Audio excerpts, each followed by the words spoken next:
Gérald Darmanin avait lui envoyé sur place ce week-end des unités du GIGN et du RAID. Le ministre de l'Intérieur a-t-il eu raison d'envoyer sur place ces unités ? Est-ce qu'on peut revenir un petit peu au début de cette crise quand même, parce que moi ce que je reproche au gouvernement, c'est qu'il a toujours la même méthode qui est une méthode à mon avis délétère, qui consiste à laisser pourrir une situation, comme il l'a fait d'ailleurs pour les gilets jaunes, comme il l'a fait pour la réforme des retraites, et attendre que la violence que ça génère délégitime, en fait, discrédite les revendications ou le mouvement social.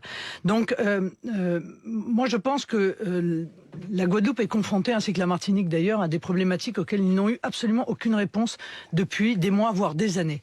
Les sargasses. L'État s'est complètement défaussé sur les collectivités, alors même que la Convention de Montego Bay de 82 l'oblige à apporter une réponse. Le chlordécone, 90% de la population est touchée à du chlordécone dans le sang, et il y a un taux de cancer qui est un record du monde. Pas d'eau courante pour un tiers de la population, et aucune réponse du gouvernement. Donc si je puis me permettre, avec le coût de la vie, l'arrivée du Covid et les mesures qui ont été prises par le gouvernement ont été un peu la goutte d'eau qui fait déborder le vase. C'est peut-être la goutte d'eau qui fait déborder le vase. En tout cas, les protestations, les violences n'ont commencé que contre le pass sanitaire et l'obligation de vaccination des soignants. C'est ça le mot d'ordre il y a une semaine. C'est pas le chlordécone, etc. Ça n'est pas vrai. Ça n'est pas vrai. Je vous le dis, vous vous trompez. C'est un peu comme pour les gilets jaunes, si vous voulez, il y a un déclencheur. Pour les gilets jaunes, il y a eu un déclencheur qui a été le prix du carburant, mais la réalité, c'est que c'était l'ensemble de l'augmentation des dépenses contraintes et la baisse du pouvoir d'achat qui en est la conséquence, qui est à l'origine. Vous êtes contre l'obligation vaccinale des soignants ?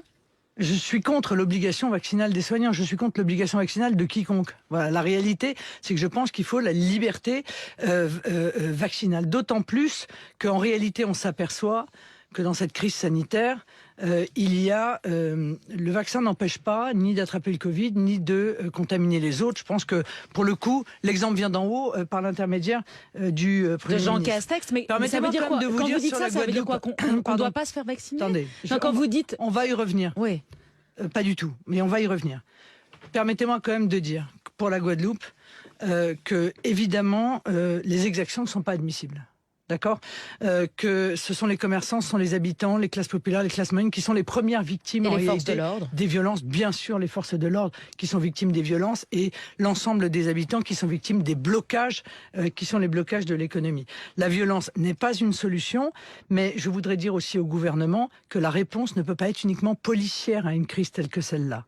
La réponse, elle doit être politique. Et c'est toujours pareil, on attend que ce soit le chaos général, et ça c'est la technique d'Emmanuel Macron, qui aura définitivement été le président du chaos, pour pouvoir mettre en place les circonstances du dialogue. Mais vous auriez fait quoi? Vous auriez fait quoi quand on voit que 40% seulement de la population en Guadeloupe a reçu une première dose, contrairement aux 75% de la métropole? Vous faites quoi si vous êtes au pouvoir? Oui, qu'on a d'ailleurs...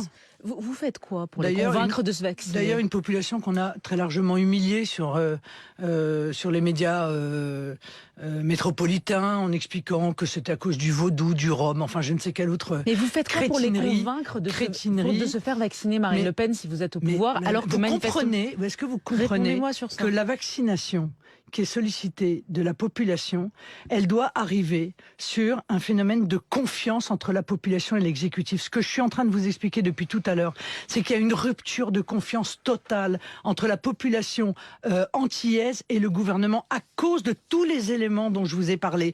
Les sargasses, le chlordécone, l'eau courante, la vie chère. Il n'y a eu aucune réponse. C'est pour ça qu'ils ne se vaccinent pas, à votre avis? Mais je pense qu'ils n'ont pas confiance dans le gouvernement. Je pense que c'est ça la problématique essentielle. C'est si vrai d'ailleurs que dans d'autres îles, le taux de vaccination est d'ailleurs bien meilleur.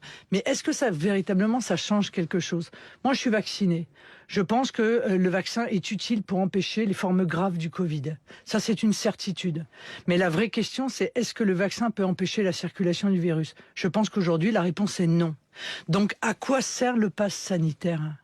À part à laisser la population sous une forme de contrainte qui est en même temps inutile et disproportionnée. C'est ça la question que je pose au gouvernement, et je n'ai pas de réponse à cette question-là. Ouais, la troisième dose généralisée à tout le monde, vous êtes pour ou contre?